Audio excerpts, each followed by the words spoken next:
You probably spent days, weeks, even months trolling websites, snagging deals, and reeling in that perfect cruise vacation. Victory, right? Ha, wrong. Unless you're living in a van down by the river. You have got another major expense coming your way. Flights. And let me tell you something. You're probably paying way too much for your flights right now. In this video, I'm going to show you how Heather and I pay less than $12 per person for round-trip tickets. We're going to give you a price comparison of 4 major airlines. We're going to share with you our actual flight booking strategy, and we're going to share with you as well how we check into our flights, which offers additional loopholes and tips that the airlines probably don't want you to know about, but will absolutely benefit you. So stick around. This is going to be helpful information. Okay, first off, 4 major airlines that we are comparing prices on: Southwest, Delta, United, and American. You'll see that we chose a Saturday, December 2 to Sunday, December 10 travel date. We're assuming that you're taking a 7-night cruise, and we're assuming that you're going to fly in the day prior. We want to compare the dollar cost for these tickets as well as the points cost for these tickets in case you're a frequent flyer with them. So, starting out with Southwest, the goal for each of these flights is to leave somewhere in the midday and arrive sometime before evening, and then return somewhere in the late morning and arrive somewhere in the early to mid-afternoon.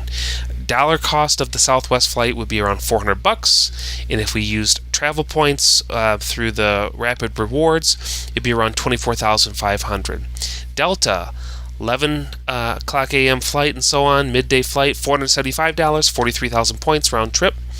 United, $603, and what was interesting with United, we could get there on points, 25,000 points for the departure flight from our home city to the cruise port, but returning back on that Sunday, December 10, would have incurred a blackout date for United.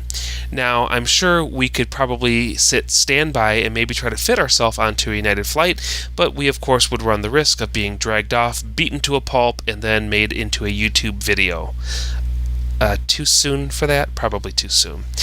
So instead, they also offered a 50,000 point upgrade to first class if we wanted to incur that additional point upgrade, which would take the entire total up to 75,000 points for United. So no thank you. And then finally, American, $455 or 40,000 points. So clearly we can see Southwest has got it going on in terms of the dollar cost, the point cost, everything across the board.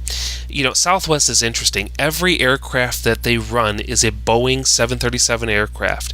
And what that allows Southwest to do is to train all of their mechanics, all of their pilots, everything on a scalable method platform. Everybody learns the Boeing 737 inside and out.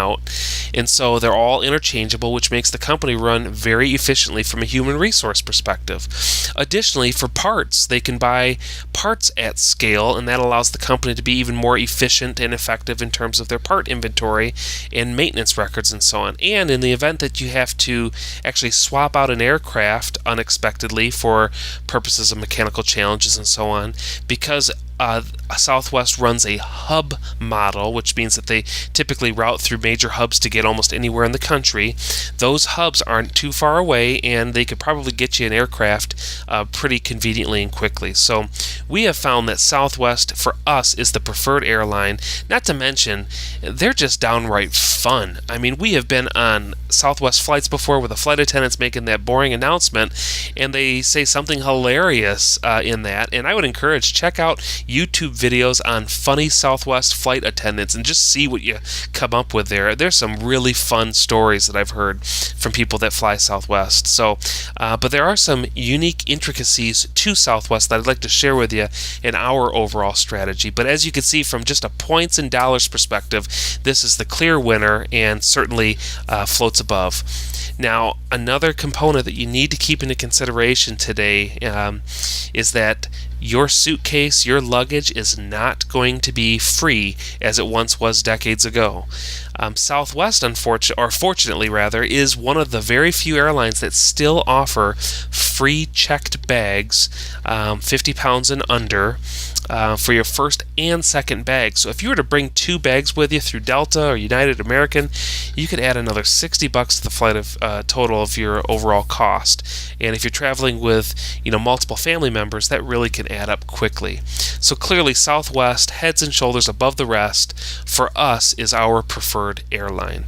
Now, with that in mind, let me share with you how Heather and I leverage the tools inside of Southwest Airlines and actually engage our booking strategy for flights. Couple phases that I want to share with you. The first phase, of course, is the preparation phase.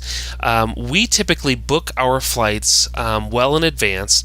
We certainly book our cruise vacation 12 months in advance. The days of the last-minute cruising deals are kind of over at this point, and our travel agent seems to find the best luck booking us 12 months in earlier, even 12 months and further out in advance. So with that in mind, we're in a position that 8 months prior to our travel, we're starting to think about flights.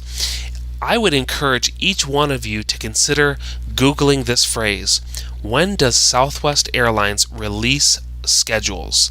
And if you do that, what you will see is a web page pop up that looks like this on Google.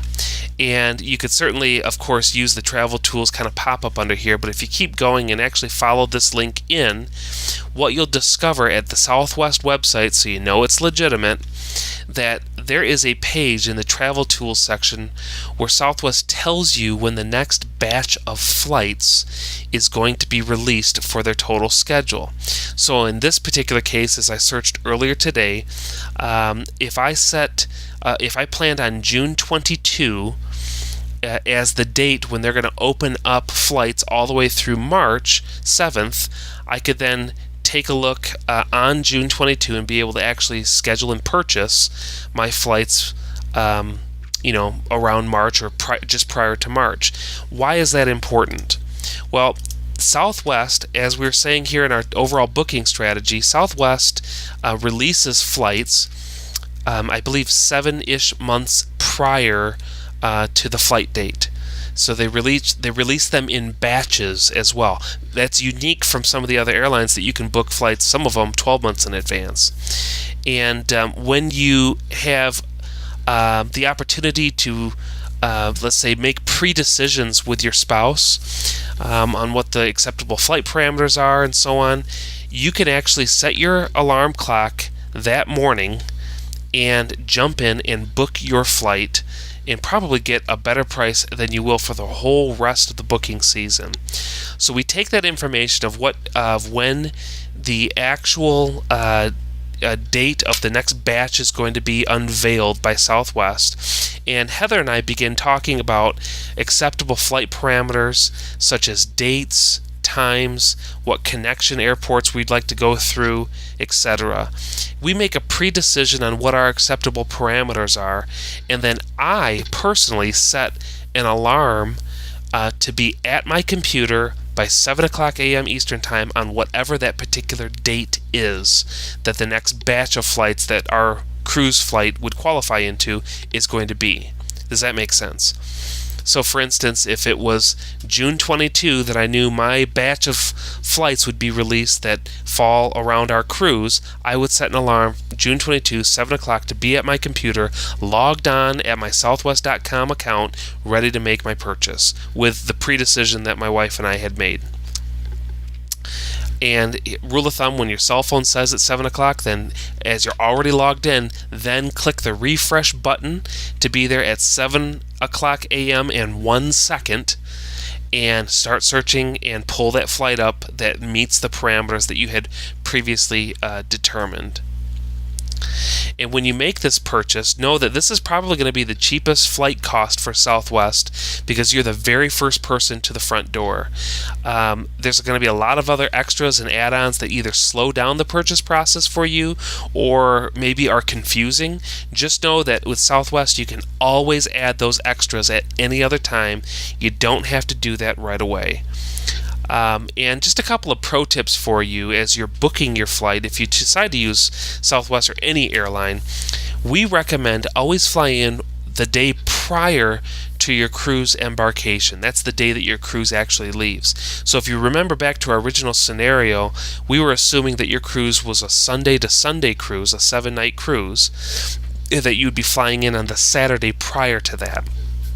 Why that's important is if there happens to be a delay in flight or a cancellation, or if you're flying in the winter season or unexpected mechanical or whatever the case may be, and you get delayed, at least you have a backup day to work out plan B of getting to the cruise port. If you book a flight on the morning of your cruise embarkation and flight gets canceled and you can't get in until 7 or 8 o'clock at night, your cruise ship may already be gone and you may have to board that cruise at the first port of call, which could be a couple of days after that. So we always recommend fly in at least 1 day prior to your cruise. And the second tip is if you live near, now this is from a flight perspective, but if you live within reasonable driving distance to a Southwest hub airport, for instance, in our region, we have a destination airport for Southwest in our city, but the local hub would be like a Chicago in the Midwest region of the U.S., Chicago Midway.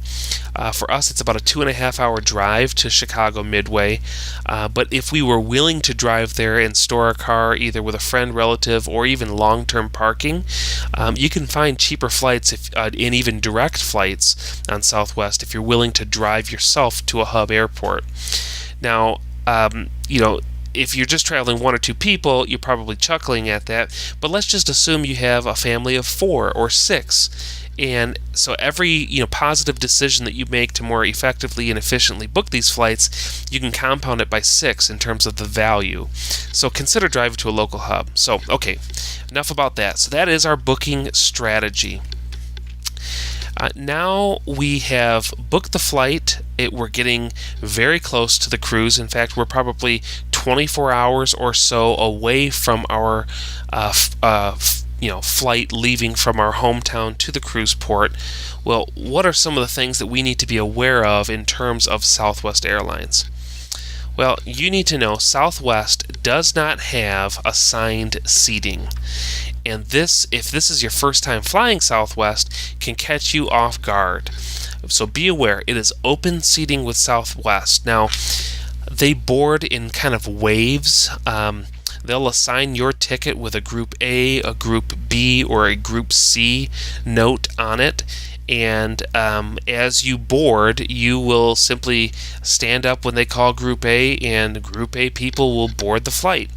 A is typically people who are very high on the point system for Southwest or have purchased an A pass to qualify themselves of getting in the A line. Those are the folks that board first, get to choose any seat in the plane first. Women and children, not women and children, young children, I guess, and elderly folks are able to board early as well.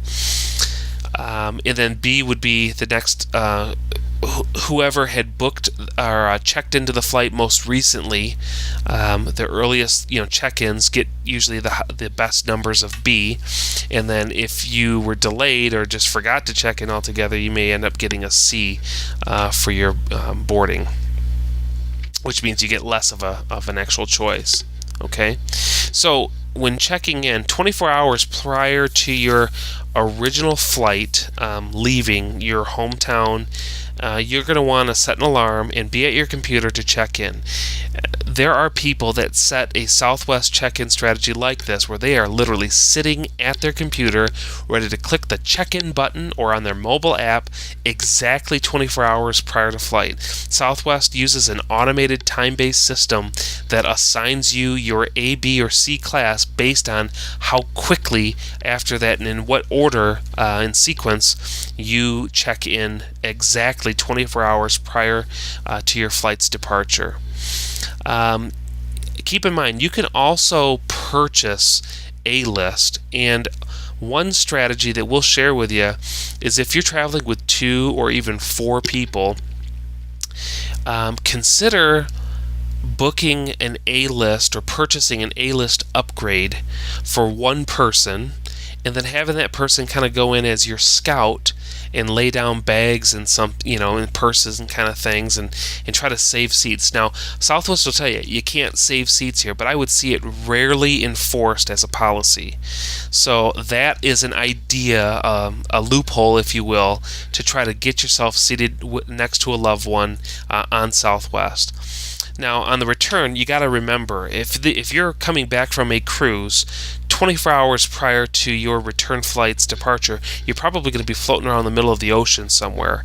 And unless you paid out the nose for the Zoom Wi-Fi or whatever the Wi-Fi is on your cruise ship, you're probably not going to have access to checking in by the web, by the internet. So in lieu of that, you may have a family friend or a relative set an alarm for you that you can trust, and if they understand the importance of the 24-hour policy, exactly 24 hours prior to your flight, have them check in for you, but they are going to need to have your confirmation number and your last name, of course, to do that on your behalf. The other kind of idea is kind of back to our first idea with that purchasing the A-list. You may, in advance, months in advance, choose to upgrade A-list for somebody that's on your traveling party, and then have them go in once again and scout a seat. That's a reasonable, especially on the return flight, that's a reasonable approach to trying to get seats that sit together. So consider that. I think the A-list upgrade is around $15 right now per person. So rather than having your entire party do that, maybe consider one or two people and then having them block out seats for the rest of you as you board the flight. Now, we've talked a little bit about the whole points infrastructure. I want to share a little insight about the Southwest Visa card, because this plays into how Heather and I are able to access such reasonably priced airline tickets for our travel and cruising. Before we start talking about this credit card, I need to share a word of wisdom. Don't let the tail wag the dog. Don't let your spending determine what your budget should become. You start with that budget and let that inform the use of this card. So always we would recommend, a credit card is a dangerous thing if you don't have discipline. Have a written budget in play for all of your financial matters, but certainly as it relates to travel as well. Let me just share with you some of the features. And again, I don't work for Southwest, I don't work for Visa, but this is just what we use as a tool. Paying $99 per year, we find that it more than cost justifies the cost of this card. If you use the card on Southwest airline purchases, anything on board the aircraft or with Southwest, even purchasing your ticket, you can get 2 points for every dollar spent. There's great sign-up bonuses, 40,000 points. I've seen 50,000 points. I've even seen, I think right now as I record this video today, 60,000 points I think are available right now today as a sign-up bonus, which could easily come to, our previous scenario was 25,000 points. 60,000 points or 50,000 points could easily cover 2 free flights for you. So if you're going to spend cash for that would have cost you $800. So it's almost like signing up for this card puts $800 in your pocket based on that scenario. And, there's no foreign transaction fees. Think the cruise ports. If you're going on an international cruise to 3 different countries, you're probably not going to want to carry a bunch of cash around with you. And if you do decide to use your card, you'll be able to use it there and not incur additional fees. But here's the deal. For us, we route many of our regular recurring expenses that are on our budget through this card, so just naturally in the background points are accumulating. Throughout the year we're able to generate enough points for it to really make sense for us. There's a service fee of $12 per passenger to book a point flight or rapid rewards flights. It almost creates a nearly free flight for us. The last couple of cruises, Heather and I have not paid more than $12 per person for round-trip tickets as a result of leveraging the point system through Southwest Rapid Rewards. Another thing I'll tell you about Southwest as an airline, you'll see a variety of different point costs per flight. I've seen flights, one-direction, one-way flights, as low as 6,000 points on Southwest. And if you think about that, let's just say the return flight was 10,000 points. You're still 16,000 points in total for a round-trip ticket. Show me a Delta, United, or American flight that you can get for 16,000 points. I don't know if they exist. So Southwest offers more economically priced point values for the actual flights themselves, making it even easier to get free travel with the Southwest Rapid Rewards. I'm not suggesting that you should use a credit card. Certainly, again, the pro tip I'm offering here is that you would have a written budget and not allow your emotions and exuberance to drive your spending habits. But if you can bring discipline to this tool, then you may find that you'll never pay for another flight again, at least for like an annual cruise vacation. So if this is of interest to you, I'm going to place a link down in the show notes at the bottom of the description here. Just simply click on that link, and that'll bring you right into the system for Southwest to show you how to apply for a card if that's something that you discern is appropriate for you. Again, have a written budget. Don't let the tail wag the dog.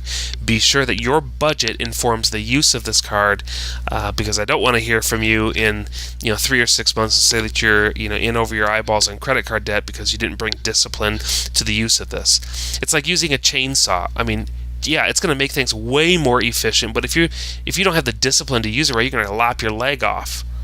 I guess that was kind of a bad analogy, but you kind of get what I'm saying. Stop paying too much for your flights. Instead, book them in a smart way and put that extra cash back into your pocket, or maybe into another cruise.